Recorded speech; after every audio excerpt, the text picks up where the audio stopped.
أعوذ بالله من الشيطان اللعين الرجيم بسم الله الرحمن الرحيم الحمد لله رب العالمين والصلاة والسلام على أشرف الأنبياء والمرسلين حبيبي وحبيب إله العالمين أبي القاسم محمد اللهم صل على محمد وآل محمد وعلى أهل بيته الطيبين الطاهرين المعصومين الهاديين الذين أذهب الله عنهم الرجس وطهرهم تطهيرا. اللهم صل على محمد وآل محمد. أعوذ بالله من الشيطان الرجيم بسم الله الرحمن الرحيم في قلوبهم مرض فزادهم الله مرضا ولهم عذاب أليم بما كانوا يكذبون. صدق الله العلي العظيم. اللهم صل على محمد وآل محمد.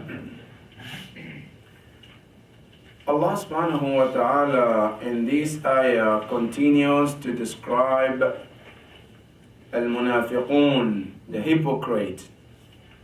We mentioned last night that Allah subhanahu wa ta'ala clearly stated about one of the punishment of munafiqun yawm al-qiyamah. But before we proceed, Allah subhanahu wa ta'ala said, وَلَهُمْ عَذَابٌ أَلِيمٌ. In the Quran, Allah subhanahu wa ta'ala sometimes when He describes the punishment of people or certain group, sometimes He mentioned that the punishment is in this world. وَلَهُمْ فِي الدُّنْيَا خِزْيٌ, for example, that the punishment is in this world. And sometimes when He describes the punishment, He says the punishment will occur on the day of judgment. Sometimes when He describes the punishment, He leaves it open. Meaning, He doesn't state whether the punishment is in this world or Yawm al-Qiyamah. Like in this ayah, when Allah said, وَلَهُمْ عَذَابٌ أَلِيمٌ. Allah did not state that whether this punishment is in this dunya or akhirah. Allah didn't state it. Now, how can we define, or how can we know if the adab is meant for this world or hereafter? Here, Mufassirun, they said that in the Quran, anytime Allah subhanahu wa ta'ala mention adab or punishment general, then that means the punishment is dual, is both in this world and hereafter. So when Allah subhanahu wa ta'ala says, وَلَهُمْ عَذَابٌ أَلِيمٌ, Allah is talking about the dual punishment. One is فِي هَذِهِ الدُّنْيَا, the other one is al-akhirah, in this world and hereafter. Now then immediately Allah subhanahu wa ta'ala answering a question of some of us who might ask, Ya Allah, why do they have to go through this? Why do they have to be punished? Then Allah subhanahu wa ta'ala says, بِمَا كَانُوا يَكْذِبُونَ. The reason why they deserve this punishment is because one of the things that munafiqun do is that they continue to lie. When they talk, they always, Allah says, يَكْذِبُونَ. يَكْذِبُونَ is sigat al-mudara, present tense, meaning every time they talk, they have some kind of lie in their words. And that is why we mentioned in one of the hadiths of the Prophet sallallahu alayhi wa sallam, Allahumma salli ala Muhammad wa ali Muhammad, that the Prophet said, there are three things. If a person has one of them, ثلاثة من كن فيه. These three things, if you happen to have one of them, then there is a sign of hypocrite in you. One of them. And if you have 3 of them, then definitely the person is munafiq. Definitely. If you have 1 of them, then you have sign. If you have 2, then you're really close. If you have 3, then you are. What are the 3 things? The Prophet says, the hadath kadab.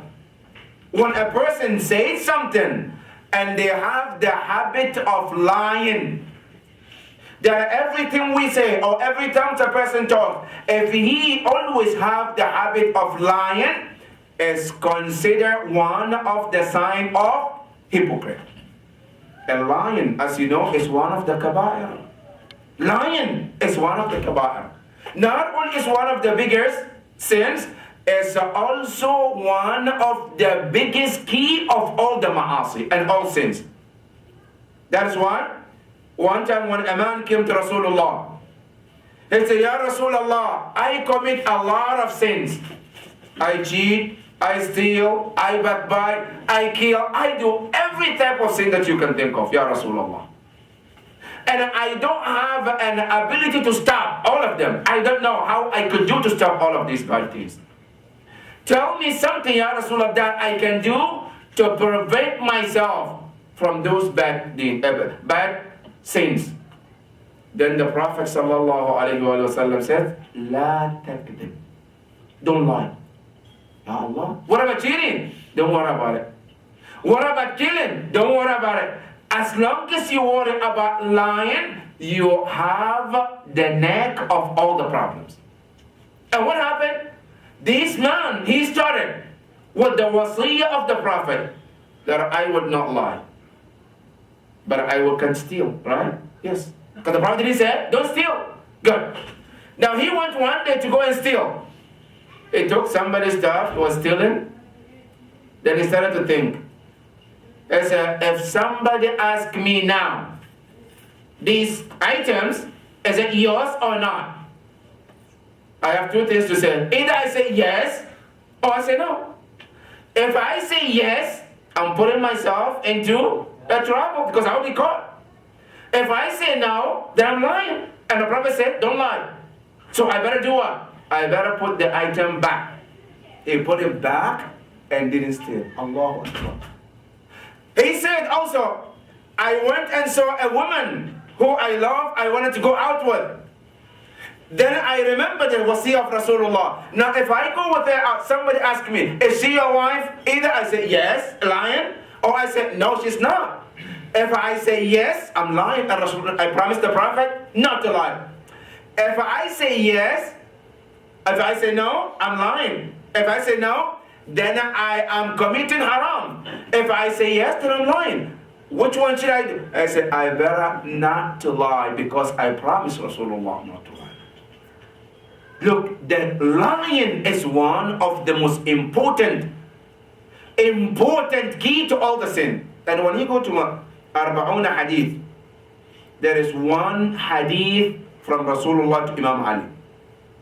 And Sayyid al-Khumaini rahmatullah ta'ala alayh, he said that this hadith, it looks like it's just advice from Rasul to Imam Ali.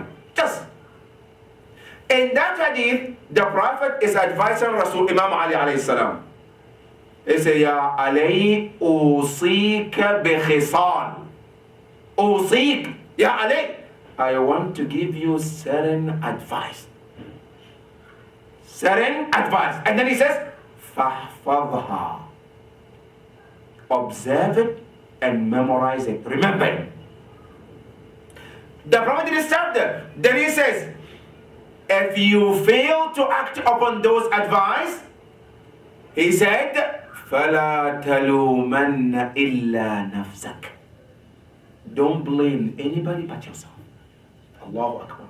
These are beautiful advices, Ya Rasulullah. He's telling Imam Ali, he said, if you fail not to act upon those advices, don't blame anybody but yourself. The first advice that the Prophet gave to Imam Ali in that hadith. So, Ya Ali, لا يخرجن في فيك كذبة أبدا. أبدا. Never. The Prophet said, Imam Ali, never under any circumstance to tell a lie Allahu Akbar. وَلَا يَخْرُجَنَّ فِي فِيكَ أَبَدًا. Imam Ali alayhi salam was told by Rasulullah. Then he continued. The advice is like also 8 advices. And then one of the advices, and it's amazing in the hadith, everything the Prophet mentioned out of these 8 things is one time, until he get to the last advice. And he repeated the advice 3 times. You know what the advice? وَعَلَيْكَ بِصَلَاةِ اللَّيْلِ وَعَلَيْكَ بِصَلَاةِ اللَّيْلِ وَعَلَيْكَ بِصَلَاةِ اللَّيْلِ. Allahu Akbar. Everything he mentioned one time, but when he get to the ninth prayer, Salat al-Layl, he repeated it 3 times. وَعَلَيْكَ بِصَلَاةِ اللَّيْلِ وَعَلَيْكَ بِصَلَاةِ اللَّيْلِ وَعَلَيْكَ بِصَلَاةِ اللَّيْلِ. In that hadith. But the point that I want to mention is, the Prophet told Imam Ali, لَا يَخْرُجَنَّ فِي فِيكَ كَذِبَةٌ أَبَدًا. Another hadith, إِنَّ الرَّجُلَ لَيَكْذِبْ. A person can tell a lie, one time lie. And then what happened? He doesn't do istighfar. Then that lie leads him to another lie. فَيَكْذِبْ لِكَذِبٍ سَابِقٍ. Because of the previous lie, he is caused to lie another one. Then he doesn't do istighfar. Then he is caused to do another lie, the 3rd one. Then the 4th one, he said, فَيَسْتَمِرُّ حَتَّى يُكْتَبُ عِنْدَ اللَّهِ كَذَّابًا. Continue until the person is written in the sight of Allah, كَذَّاب, a liar. That is why, anytime you and I, we say something that we know that is lie, one have to immediately do istighfar. Why? Because these lies can lead to another, and to another, and to another, and before you realize, Allahu Akbar, the person becomes a liar without even feeling. That is why Allah subhanahu wa ta'ala said, بِمَا يَكْذِبُونَ. That one of the things that munafiqun do is they always intend to lie in everything, little things and bigger things. In Islam, lying is not accepted, except in certain cases. Certain cases, they say as mustahab. It's okay to do it. But guess what? Where? Haram. Lying is haram in any place. But there is one place they say it's okay to do it. Where? They say fi islah dhat al-bayn. Listen how important islah dhat al-bayn is in Islam, right? Reconciling 2 people, they are fighting. Allah subhanahu wa ta'ala said, even though lying is haram, but in reconciling 2 mu'min, to bring them together, Allah said, I allow you to lie in order to bring them together. Allahu Akbar.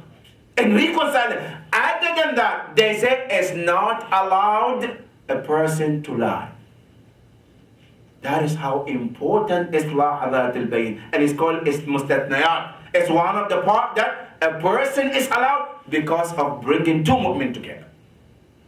Allah subhanahu wa ta'ala said, بِمَا كَانُوا يَكْذِبُونَ. Munafiqun, that is what they intend to do. But one thing the hikmah said, I think Imam Ali also mentioned in Nahj al-Balagha, he said, الْكَذِبُ حَبْلُهُ قَصِيرٌ.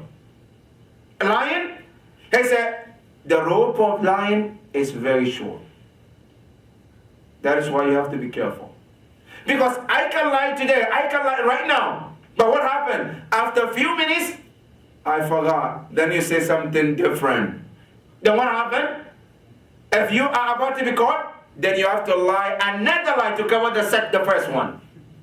Now then a few minutes later you forget, then you also say something. Then you are about to be caught, you have to lie another one to do, and then you keep going on and on and on until a person, it becomes a habit. Then it becomes a habit that a person can lie all the time.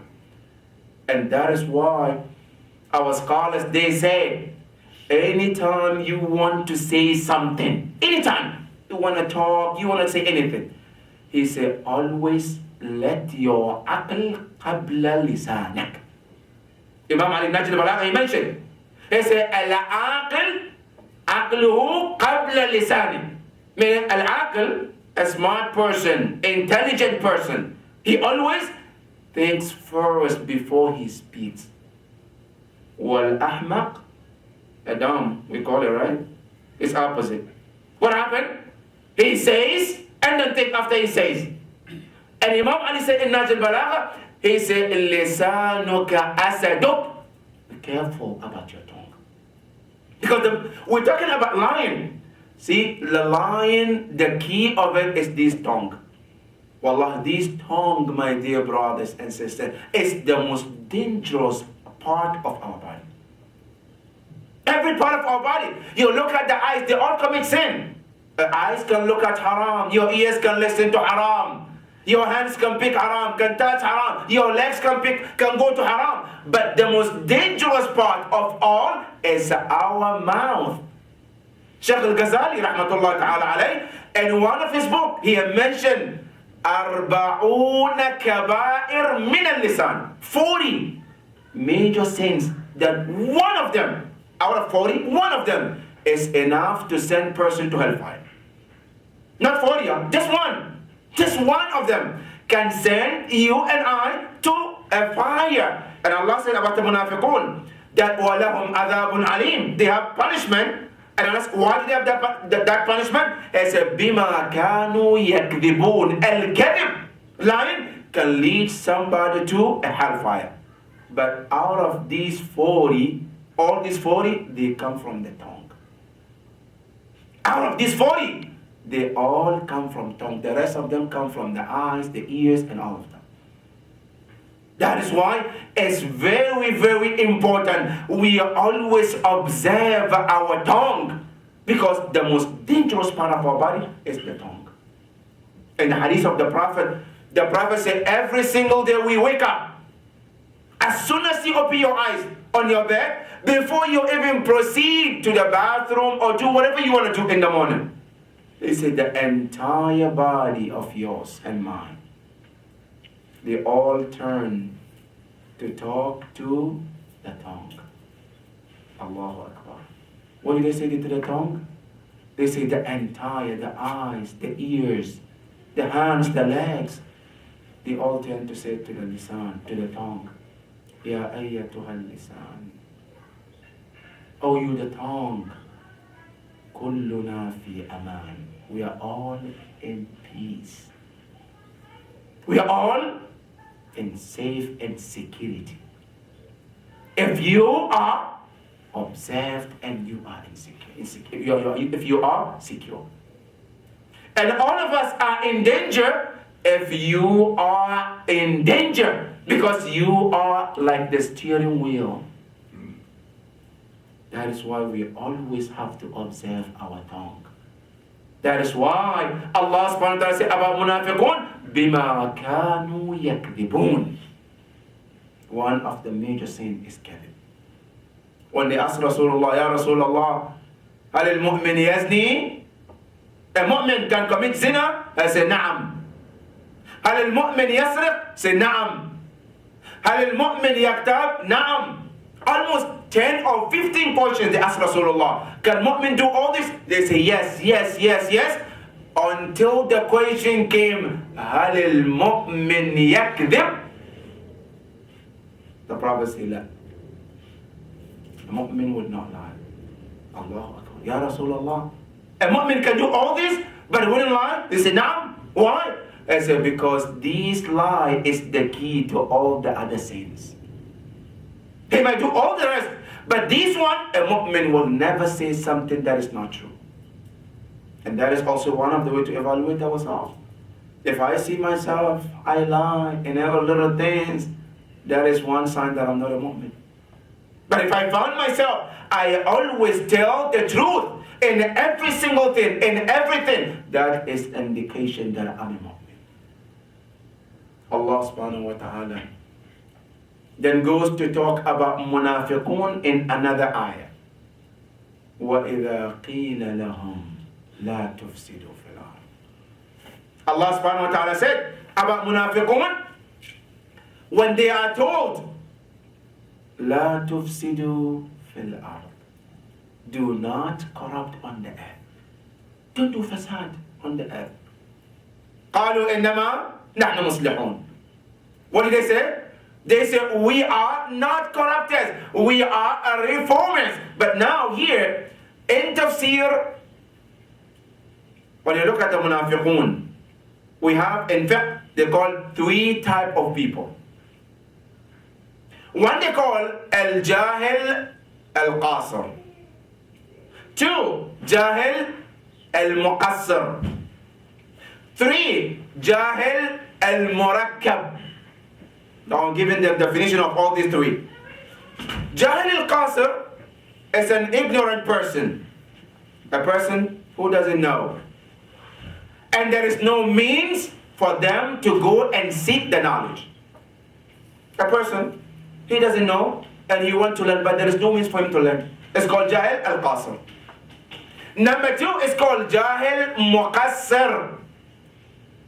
Jahil muqassir is a person who doesn't know, and there are means of learning, but he or she refused to learn. So Yawm al-Qiyamah, the first one is called ma'adhur amam Allah. He has a reason in front of Allah. He has a proof. Allah is not going to punish him. Jahil al-qasir. Al-muqassir doesn't have any reason in front of Allah. Doesn't have any proof in front of Allah. Because there are people, there are means to learn, he refused to learn. These 2, al-qasir and muqassir, they know that they are ignorant. They agree that they are ignorant. They know that. But the 3rd one is called murakkab. Murakkab means form of 2, tarkib.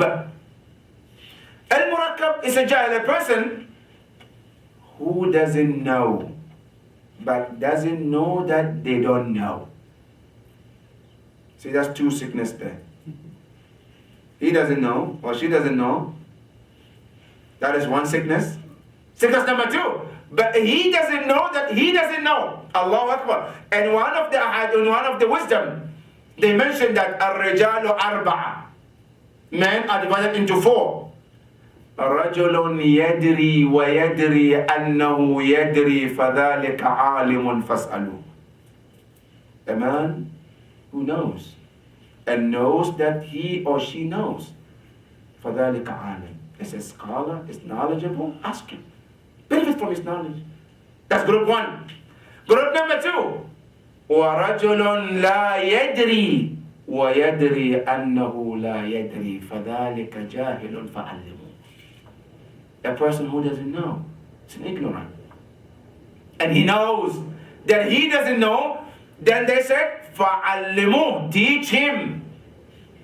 That's group number 2. Group number 3. وَرَجُلٌ يَدْرِي وَلَا يَدْرِي أَنَّهُ يَدْرِي. A person who's knowledgeable, but he doesn't know that he knows. فَذَلِكَ غَافِلٌ فَنَبِّهُ. Ghafil is unaware. They say you have to wake him up. Say, no, you know, you're supposed to teach. You know it. Now there's a difference between this and humble. Sometimes somebody knows, but out of humbleness, they think they don't know, or they say they don't. That's different. No, but this one, he knows, but he doesn't know that he knows. Here you have to wake him up. Ghafil is unaware. That's number 3. Number 4, which is the worst, which is like we mentioned earlier, وَرَجُلٌ لَا يَدْرِي. A person who doesn't know. وَلَا يَدْرِي أَنَّهُ لَا يَدْرِي. And he doesn't know that he doesn't know. Now, this here, what is our duty? They say, فَمْقُدُوا. This type of people, you have to work. They say you have to also shake him, let him know that he doesn't know first, and then go ahead and teach him. Because there are 2 sicknesses there. You have to let them know they don't know, and then teach them afterwards. Allah subhanahu wa ta'ala, if this is clear, Allah, when He described the munafiqun, He said they are like the group 4. They don't know, but because they don't know, it's not even enough. They also go beyond that. Also, that they don't know that they don't know. To the point that when they are told that, don't do this, is wrong. Guess what? They come with another reason. No, it's good. No, you don't know, this is wrong. No, it's right. Allahu Akbar. Allah said, وَإِذَا قِيلَ لَهُمْ لا تفسدوا في الأرض. They're doing something wrong. They have been told, don't corrupt on the earth. You know what the answer is? إنما نحن مصلحون. What are you talking about? We are the one who reformers. What's the cause? Look at the previous ayah. Allah subhanahu wa ta'ala said, في قلوبهم مرض فزادهم الله مرضا. Their eyes and ears has been sealed. They can't see the things as they are. Because the eyes is blocked. So what is right thing, they say it wrong. The wrong thing, they say it's the right thing. So when Allah told them, وَإِذَا قِيلَ لَهُمْ, when they have been told by Allah, by the Prophet, by mu'mineen, لَا تُفْسِدُوا فِي الْأَرْضِ, do not corrupt on the earth. What is the fasad fil ard? In tafsir, they say, لَا تَعْصُوا اللَّهِ. And fasad, they say, ma'asiyah. Ma'asiyah means sin. Every sin on the planet is considered fasadun fil ard. If I go and lie, I'm corrupting the earth. I go and cheat and steal, eat a riba, backbiting, not praying. Every sin that we commit, we are, what do? We are corrupting the earth. Allah Akbar, one of the hadith. Even not following advice of the Prophet or Imam is fasadun fil ard. Now listen to Imam Hussein alayhi salam, and also the Prophet has the same hadith as well, where the Prophet said, إِذَا خَطَبَكُمْ مَنْ تَرْضَوْنَ دِينَهُ وَخُلُقَهُ. If a person comes to ask your daughter's hand, or my daughter's hand, right? Someone wants to marry my daughter. The Prophet sallallahu alayhi wa sallam said, what should I look for? Two things in the hadith. Dina wa khuluqa. Two things. Look at how religious the person is, how practicing he is. That's it. Two. Also wa khuluqa, and his akhlaq. Two things. That's it. There's no mention of a degree there. There's no mention how cute he looks. No. There's no mention about which car he drives. Which type of temper is he living? The downtown or up there? No. If he's living downtown, no. Up, yes. No. There's no mention of this in the hadith of the Prophet. No, the degree, is he a doctor degree, engineer, pilot? No, none of this. Habib, two things. Ad-deen wal akhlaq. That's it. The Prophet says, if you fail to follow these two things, what happened? Wa illa. If I say no, I'm looking for degree, I'm looking for this. Takun fitnatun wa fasad. That is it. Fasad, corruption will be on the earth by not listening and obeying the teaching of the Prophet. Because I didn't follow the advice of the Prophet, the hadith said there will be a fasad fil ard, there will be a corruption on the earth because I failed to follow the advice of Rasulullah. Allah subhanahu wa ta'ala, when he said al-fasad, what does it mean? Al-fasad in Arabic, they say al-khuruj an-al-i'tidal. Khuruj an-al-i'tidal. Something going in the right direction, when it goes out of that direction, it's called khuruj an-al-i'tidal. Allah subhanahu wa ta'ala, listen carefully, because I want to make a point here before I end the speech. Allah subhanahu wa ta'ala says, وَإِذَا قِيلَ لَهُمْ لَا تُفْسِدُوا فِي الْأَرْضِ. Do not corrupt the earth. Now listen to the careful. The ayah, لَا تُفْسِدُوا فِي الْأَرْضِ. Do not corrupt on the earth. And the tafsir said, al-fasad khuruj an al-i'tidal. That the earth goes out of the direction. Allahu Akbar. See, in tafsir they mention that every part of this earth, this world that we live in, when a person commit a sin, when you commit sin, whether it's lying or cheating or stealing, any type of lie, any type of sin, you know what the earth does? They react to it. They have reaction. The reaction might not be immediately, but they have reaction because the earth, anytime you pray on it, they feel comfortable. When you do something good on the earth feels so happy. When a person commits sin, the earth also becomes sad. And they said in the hadith, Sometimes when the earthquake happens, flood, tsunamis, they say it's because of fasad fil ard. Corruption on the earth. And amazing. Look at the places where there is a lot of earthquakes. And today, I don't know if you follow news, in Alexandria, in Virginia, there was a big earthquake there. When you go in the hadith from the Ahlul Bayt alayhi salam, they say earthquake, don't think that it just happened, just like that. It's a reaction of the earth from people's action. When people commit sins, what happened? Then the earth also reacts towards them. At one point, the earth becomes fed up and tired and it has to react. Why? So people can come back to their sins and stop those type of sins. That is what the fasad fil ard is. Allah subhanahu wa ta'ala said, munafiqun, the way they deceive, they don't believe, they do bad things, all these are considered fasadun fil ard. It's a corrupt on the earth. But when they've been advised, la tufsidu fil ard, what will be the answer? قالوا إنما نحن مصلحون. Here also there are 4 types of people in the world. Certain people, when they do something wrong, they do haram, you come, you advise them, they listen and they appreciate it. You say thank you.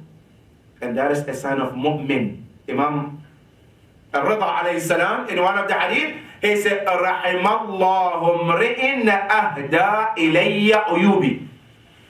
God bless a person who brings to my attention my weakness. I'm doing something wrong.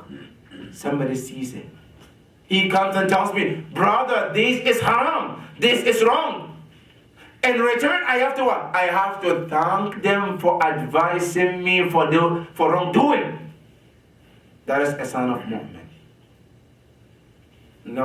Group number two, are people who, what do? They don't advise anybody. They're always happy with whatever they have, and they don't want anybody to advise them. They do haram, they do halal, they are fine with it. Don't tell them, they don't tell you what to do. And that is what we live in America. Don't get in my business, I won't get in your business. Right? No amr bil ma'ruf for me, not for you. You happy? I'm happy. That's it. Right? That is what we live in America. Just mind your business. That's group number 2. Group number 3.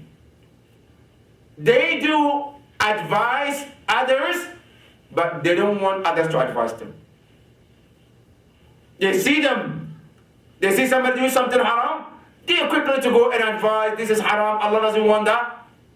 But they don't want you to advise them. That is not acceptable in Islam.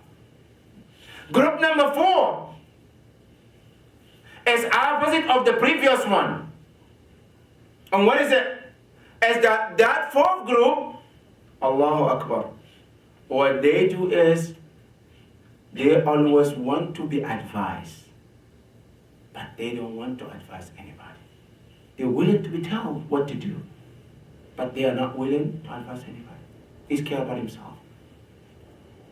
All these groups, the best one is what the Quran says, is to listen to advice and advise others as well.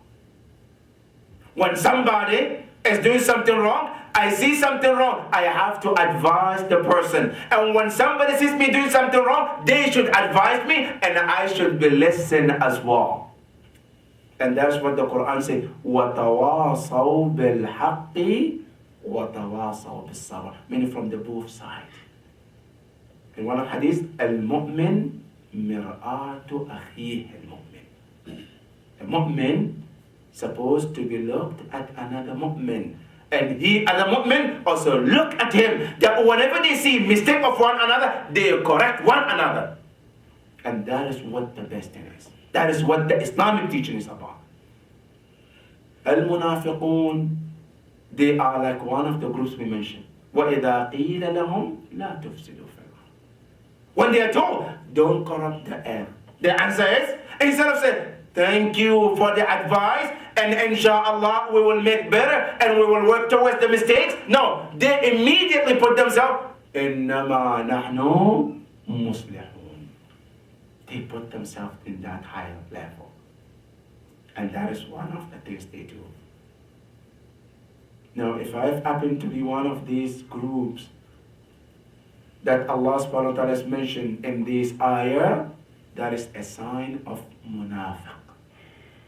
A mu'min supposed to always advise and listen to advice.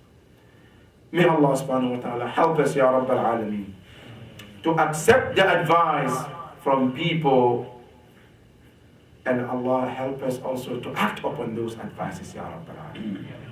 Ya Allah, we ask you, don't let us be among those group of munafiqeen, Ya Rabbal Alameen. Ya Allah, we ask you, Yawm al-Qiyamah, Ya Allah, when you call all the groups, Ya Allah, don't put us among the group of munafiqun, Ya Rabbal Alameen. Ya Allah, we ask you, Ramadan is coming to an end. Ya Allah, we ask you, let us be among the true servants of yours, especially in those last days, Ya Rabbal Alameen. Ya Allah, we ask you, our marhumeen and marhumat, Ya Allah, we ask you, be pleased with all of them, Ya Rabbal Alameen. Ya Allah, we ask you, we have brothers and sisters who are sick, Ya Allah, give them fastest recovery.